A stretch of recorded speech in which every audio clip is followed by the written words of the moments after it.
September was a bad month if you mainly invest in the US stock market. For example, S&P 500 was down almost 5%. Despite that, my portfolio dropped by only 1.2%, and that's mainly due to stronger dollar, which benefits us Europeans who invest in euros. I'll show you why later in this video. Hello finance people, my name is Robert and I'm here to share my learnings and experiences about personal finance as a European. So let's jump into my portfolio tracker and look at the stocks. So if we take a look at my stock performance, this month wasn't that good. It's 1.8% in the minus, so in the red. If I compare that to S&P 500, it's okay, I would say. You see here S&P 500 went down by 4.9%. But the biggest reason why I'm having these issues is Amazon. Amazon went down by 5.6%, and then also Nokia had a small dip. But the biggest one is definitely Amazon. I lost 200 euros just there. In total, I lost this month about 400 euros just on the stocks. But if we take a look at another interesting asset type, ETFs, and for this month, I was a bit surprised, so I had to look into it a little bit. But I have VUSA and the World ETF basically. Biggest portion of my portfolio is the VUSA, but you can see here VUSA dropped by 2.5%. What is strange about this is the fact that, this follows S&P 500, which dropped by almost 5%.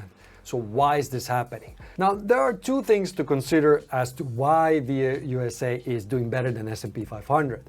First, you buy VUSA in euros or pounds, depending on your exchange. However, USD is the base currency of this asset. So the asset is actually owned in dollars. Secondly, VUSA is unhedged ETF, so they don't do anything to mitigate the fluctuation in currencies. Since the euro is weakening against the dollar, that means with every dollar you get more euros. This is why VUSA has dropped less than S&P 500. The stronger dollar is offsetting that drop. But I thought whoa, what's going on here? I mean, it's quite big difference between the two, and VUSA should be tracking S&P 500, but this is something to keep in mind that they're not always one-to-one. Actually, most of the time they're not because of that currency difference. Then let's take a look at another asset type that actually did well this month, and that's crypto.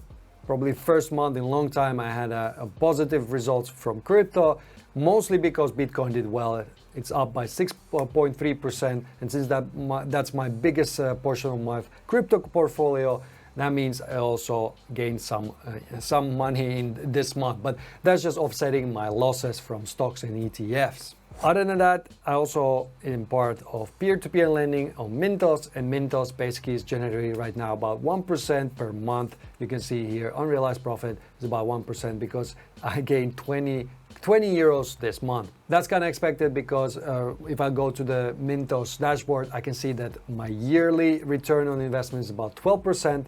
But let's see if that realizes, because some of the loans are already overdue for quite some time. So I'm curious to see how that all works out. But that's a bit too early now to say.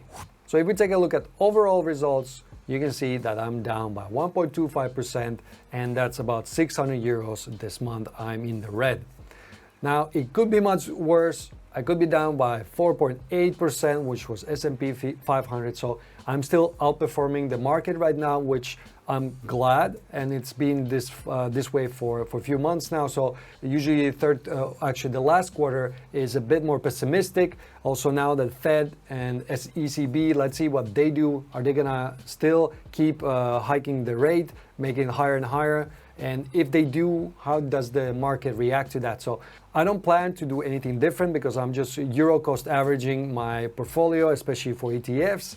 I'm looking at the long-term results, so 5 to 10 years. That's why I'm not too worried about these dips that we are having right now. Now, we live in uncertain times, so I got worried about what if my broker goes bankrupt? What would happen to my money? That's why I created this video right here, where I'll talk about the protections you have if the Giro, Interactive Brokers, or eToro go bankrupt.